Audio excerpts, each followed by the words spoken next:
Merci pour votre fidélité au programme de Camille 24. L'information dans toutes ses coutures. La presse nationale et internationale, c'est la nouvelle livraison de la revue de presse, la 19e édition de ce mois d'août. Bienvenue dans nos soirs. Merci Constant et Collet, et à vous chers téléspectateurs, c'est avec un plaisir en somme renouvelé qu'on se retrouve donc pour cette partie réservée à la revue de presse du Camille 24. Et voilà donc la première livraison de cette semaine mène tout droit vers le quotidien national bilingue Cameroun Tribune qui est à parler du Cameroun du Nigeria pour cette nouvelle ère. En effet, le règlement définitif du différend frontalier entre les deux pays voisins ouvre d'heureuses perspectives de coopération. En témoignent des projets dans les domaines de l'électricité, les hydrocarbures et surtout le projet de la route transfrontalière entre Aboukili, Ikom et Kok-Manfi. Tout ceci, c'est à découvrir dans les colonnes du quotidien national bilingue aux pages 3 et 6, des pages 3 à 6, et bien évidemment avec le regard des ministres des Relations extérieures et de la communication. Il s'agit ici d'un dossier que livre le journal, le quotidien national bilingue Cameroun Tribune, qui fait donc un break autour de cet anniversaire qui parlait de la rétrocession de la péninsule de Bakassi. Les festivités ont eu lieu le 15 août dernier. Avec le journal Le Messager, là on n'en est pas fini avec la renonciation de Monseigneur Victor Tonyé-Bakot. Après donc la renonciation, dans les confidences de Monseigneur Victor Tonyé-Bakot, endettement de l'archidiocèse, patrimoine foncier, tribalisme, les témoignages d'un proche de l'ex-archevêque de Yaoundé.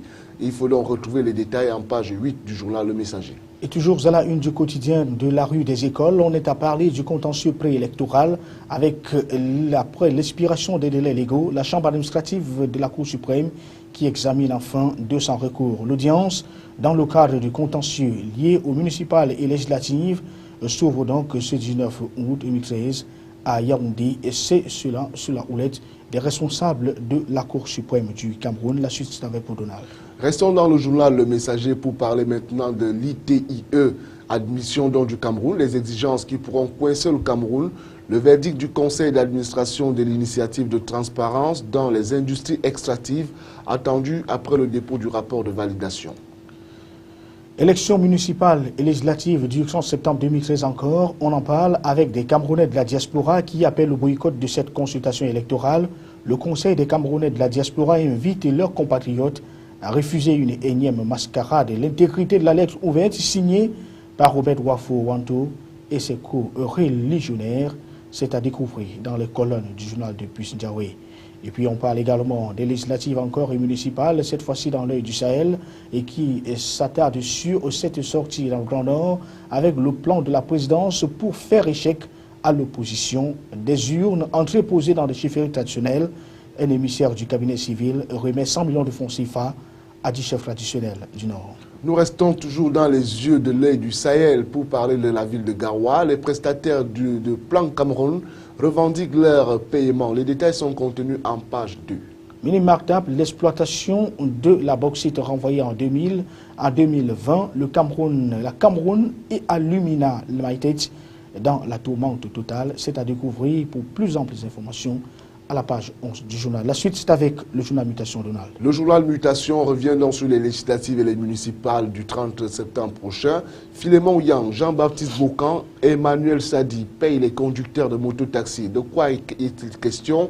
Le Premier ministre et ses 2 collaborateurs financent une campagne nationale des acteurs de ce corps de métier en vue de mobiliser les électeurs. Boudés par les militants au lendemain des investitures dans le RDPC, les lieutenants de Paul Biya misent sur les benskinners pour se refaire une santé politique. C'est en page 6. À Yaoundé, on parle de l'ex-observateur, de l'ex-conservateur du zoo de Vogbeti qui est désormais à la prison de Kodegui.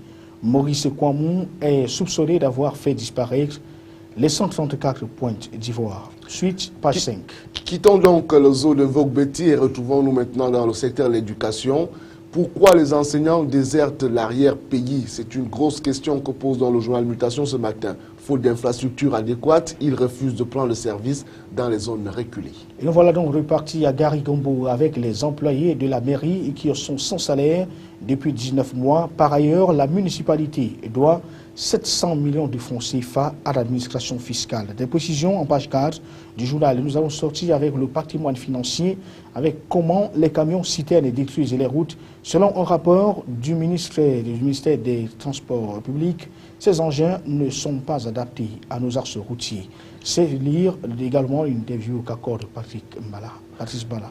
Et nous voici dans le journal Dicalo. C'est un tri hebdomadaire contentieux législatif. James Mwangue, Maurice Kamto et les élus du MRC. Le président du mouvement pour la renaissance du Cameroun était le grand vainqueur des audiences de la Cour suprême, nous signale-t-on du côté de Dicalo.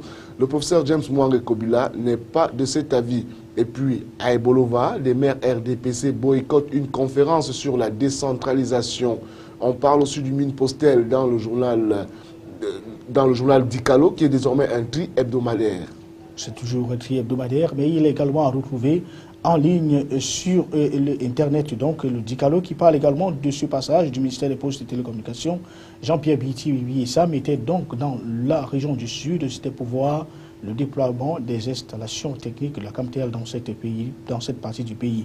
Et puis les 20 ans de l'OADA qui se préparent à Yaoundé, tout comme Bakassi, ce que le gouvernement doit faire après l'entière souveraineté.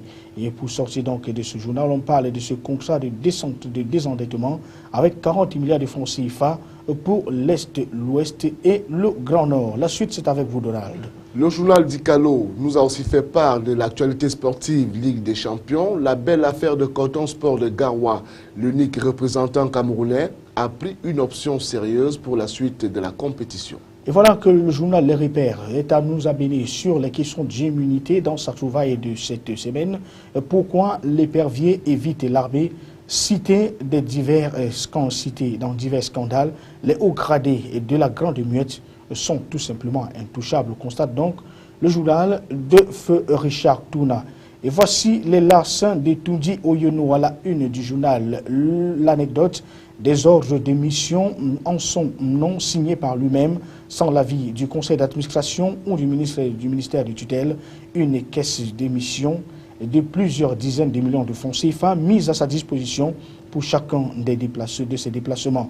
Gabéji, double facturation d'émissions fictives, délie les langues au port autonome du Cameroun, le port autonome de Douala, et surtout ses révélations sur la principauté du directeur général de la structure portuaire. Entrons donc dans le journal Kalara, un journal qui a sa particularité, il fait beaucoup plus dans les affaires de droit et cette fois, arriéré de salaire. 100 employés réclament 5 milliards de francs CFA à ASSonel. L'entreprise d'électricité est accusée d'avoir employé des temporaires au noir pendant près de 10 ans. C'est en page 8. Spécialisé dans les questions judiciaires, le journal Kalara nous amène également à la Cour suprême qui trébuche sur l'équilibre sociologique. La haute juridiction renvoie les partis politiques à l'Assemblée nationale. C'est un dossier à découvrir aux pages 6 et 7. Restons toujours dans le journal Kalara, gestion de l'hôpital général, près de 2 milliards de francs imputés à Timi Evuna et compagnie. Alors que les professeurs Obounou Akong et Biwole Sida ont déjà été inculpés, le parquet hésite encore à engager des poursuites contre le super maire de Yaoundé. Les détails sont contenus en page 9. Et voilà, en question des magistratures, cette fois, un juge qui est accusé de corruption. Il rend deux décisions contradictoires dans une même affaire. Les précisions, c'est à la page 10. Et voilà, nous allons cette fois découvrir le journal qui paraît dans la région, dans le département du Mungo. C'est dans la région du littoral. Il est à parler des législatives et municipales de 2013. Le journal a pour nom Biencar, c'est-à-dire les biens du Carrefour. C'est un hebdomadaire. La dernière chance au Mungo pour la réconciliation. Aura-t-elle lieu? C'est la question qui barre la une de ce journal dans sa livraison du mois d'août. Et puis, toujours avec le journal Biencar, hein, Constant Écollet, vous le dites si bien, un journal qui part de la région du littoral, plus précisément dans le Mungo. Élection du 30 septembre 2013, les Bétis exclus du RDPC. Les détails sont contenus en page 2 du journal Biencar Hebdo. Et voilà que nous allons sortir de cette page nationale avec le journal Les Mosaïques qui est à parler de ces banques qui entravent les grandes réalisations. Elles sont nombreuses, ces banques, qui ne respectent pas les engagements envers les entreprises à cause des contrats de capacité financière.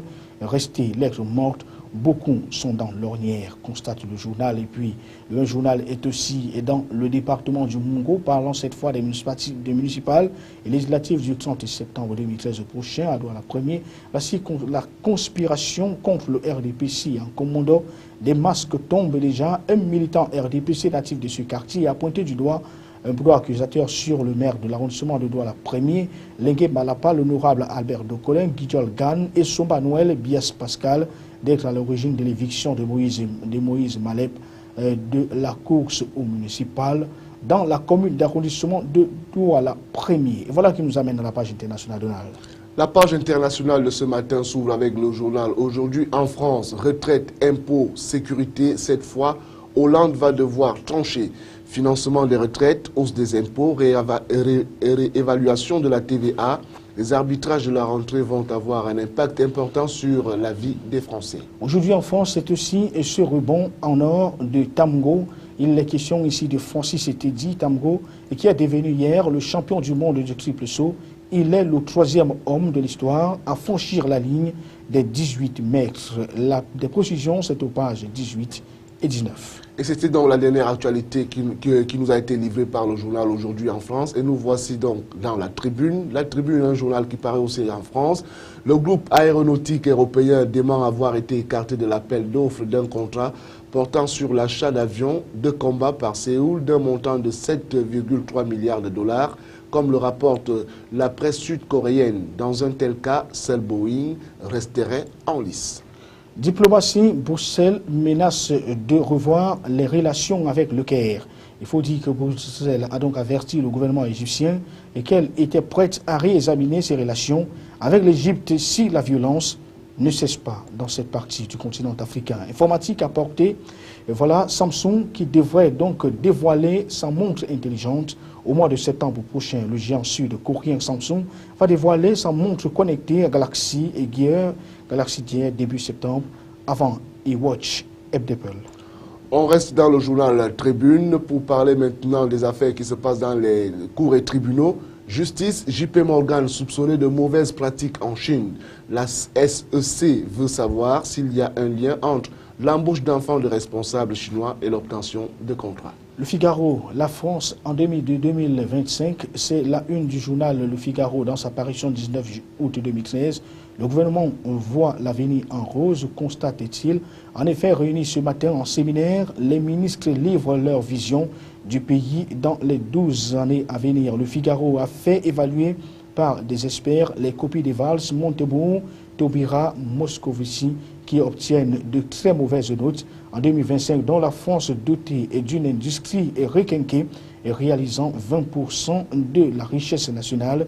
C'est à découvrir dans les colonnes du journal dans sa parution 19 août 2013. On parle toujours de sport dans le Figaro, le saut en or de Tamgo qui sauve donc l'honneur des tricolores avec un saut à 18,04 mètres. Le triple sauteur Teddy Tamgo, 24 ans, a offert à la délégation française seulement sa seule médaille d'or aux mondiaux d'athlétisme de Moscou. Il porte ainsi à 4 le nombre total de médailles françaises au terme d'une compétition assombrie par la disqualification de l'équipe de relais féminin. Les détails sont contenus en page 10 du journal Le Figaro. De l'Égypte, on en parle encore avec le journal Le Figaro dans sa livraison du 19 août 2013 avec l'armée qui tente de calmer le jeu dans un pays fracturé. Il faut dire que le général Abdel Fattah al-Sisi, ministre de la Défense et chef de l'armée, a déclaré dimanche qu'il y a de la place pour tous en Égypte. Mais ce discours d'apaisement se double d'un message de fermeté en direction des islamistes qui ont préféré annuler une marche dans la soirée au Caire. Et voilà qu'on en est aux Échos, un journal qui paraît aussi du côté de la France. Après les vacances, rentrée à haut risque pour le gouvernement. Budget, fiscalité verte, retraite, réforme pénale, rythme scolaire, fonction publique, l'activité gouvernementale repart sur des dossiers difficiles. Pour Pierre Gattaz, le président du MEDEF, la France est à l'heure des choix. Dette, l'inquiétant retour des tensions sur le marché, c'est l'autre information à la une du journal Les Échos, paru dans ce 19 août 2016. On est ici à parler donc de la bourse. Après sa 8e semaine de hausse d'affilée, le CAC 40 retrouve, lui, son plus haut niveau depuis le mois de février 2011 dernier. Ceci après 5 semaines d'accalmie. Les taux à long terme sont donc repartis à la hausse d'un côté de l'Atlantique comme de l'autre. De plus en plus d'investisseurs sont convaincus que l'amélioration de l'environnement économique aux États-Unis est de nature à inciter la réserve fédérale américaine à commencer à réduire de ses interventions sur le marché obligataire dès le mois. Et c'est ici que nous mettons un terme à la revue de presse et de livraison donc, de ce 19 juillet 2013. Mesdames, Messieurs, merci pour votre fidélité au programme de Canal 4. Donada Nouzoa, la prochaine édition, c'est probablement mardi. La prochaine édition, c'est probablement mardi, comme vous le dites. Et on sera toujours avec vous pour vous livrer les unes des journaux parvenus à notre rédaction.